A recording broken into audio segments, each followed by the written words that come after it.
안녕하세요. 파산관제인 홍익필 변호사입니다. 네, 오늘은 최근에 어떤 분이 이제 유튜브를 보시고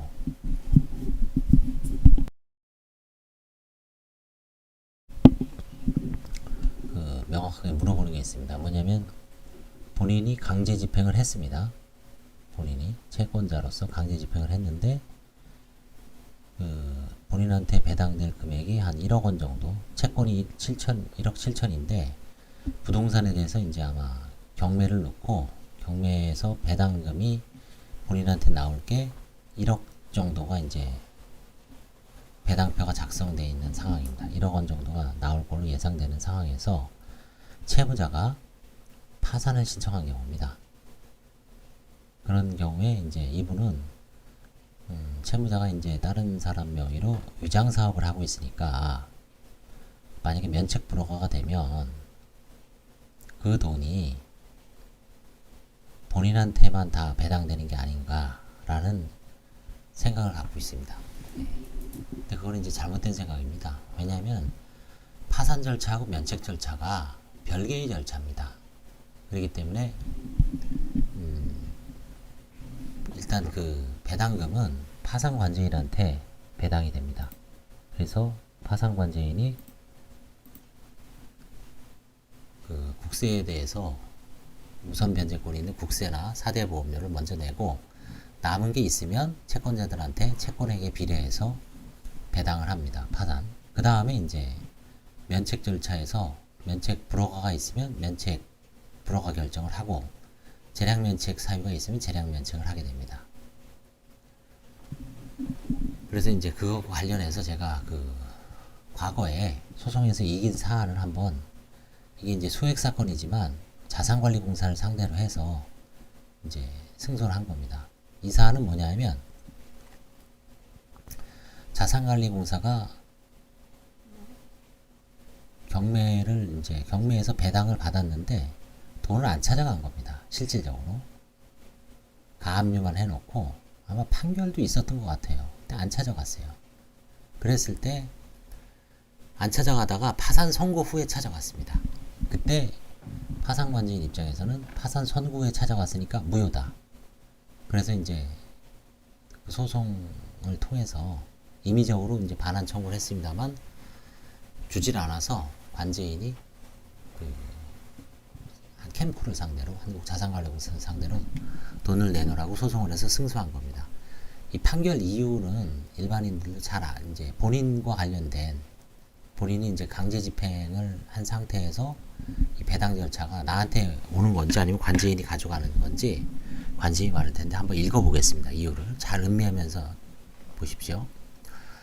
부동산에 대한 강제 집행은 배당 절차가 개시된 경우에는 배당액의 지급에 의하여 종료한다. 배당액이 지급에 의하여 종료한다. 가압류 채권자에 대한 배당액이 공탁된 경우라도 공탁된 배당금이 피공탁자에게 지급될 때까지는 배당 절차가 종료되었다고 단정할 수 없다. 이게 대법원 판례입니다. 경매에서는 가압류 채권자에 대해서 배당액이 공탁이 가배당이라고 하죠. 일단 임시로 배당액을 공탁을 하고 가압류 채권자가 승소 판결문을 가져오면 그때 피공탁자에게 이제 공탁금을 지급을 하죠. 그러면 이제 완전하게 종료되는데 이 사건에서는 어떻습니까? 이 사건 공탁된 배당금은 그러니까 이제 가압류 채권자가 안 찾아갔죠. 안 찾아가니까 이 사건 공탁된 배당금은 파산 선고 당시에 파산재단에 속하고 배당 절차가 종료되기 전에 있었던 파산 선고 결정에 의하여 이 사건 배당 절차는 파산재단에 대하여는 그 효력을 잃는다. 그래서 파산 선고가 됐는데 이제 뒤늦게 찾아간 거예요. 그래서 파산재단이 앞선다는 얘기입니다. 배당 절차는 무효다입니다. 그게 채무자 회생 및 파산의 가범률 제348조 제1항입니다. 그래서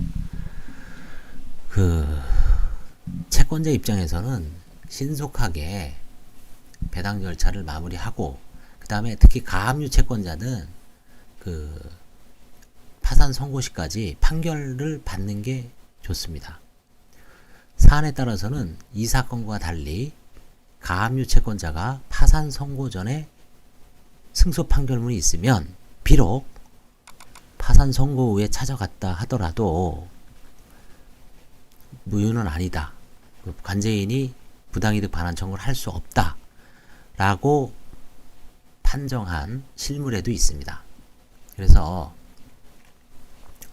약간 이제 그 실무가 좀 통일은 안 돼 있지만 원칙적으로는 이 그 논리 구조를 정확하게 알고 계시면 좋습니다. 다시 한번 읽어보겠습니다. 부동산에 대한 강제 집행은 배당 절차가 개시된 경우에는 배당액이 지급에 의해 종료한다. 가압류 채권자에 대한 배당액이 공탁된 경우라도 공탁된 배당금이 피공탁자에게 지급될 때까지는 배당 절차가 종료되었다고 단정할 수 없다. 대법원 판결입니다. 2004년 4월 9일 선고 2003-32681 판결. 이 사건 공탁된 배당금은 파산재단에 속하고 배당 절차가 종료되기 전에 있었던 파산 선고 결정에 의하여 이 사건 배당 절차는 파산재단에 대한 그 효력을 잃는다. 채무자 회생 및 파산에 관한 법률 제348조 제1항. 그래서 이 논리 구조가 관제인이 승소하게 된 이제 논법입니다. 판사님이 쓴 소액 사건은 보통 판결 이유를 안 쓰죠. 근데 이 사건은 판결 이유를 기재해서 피고가 그 항소를 포기하는 바람에 손쉽게 1심 판결에서 그 공탁금을 찾아서 채권자들한테 배당을 하게 된 사안입니다. 예, 감사합니다.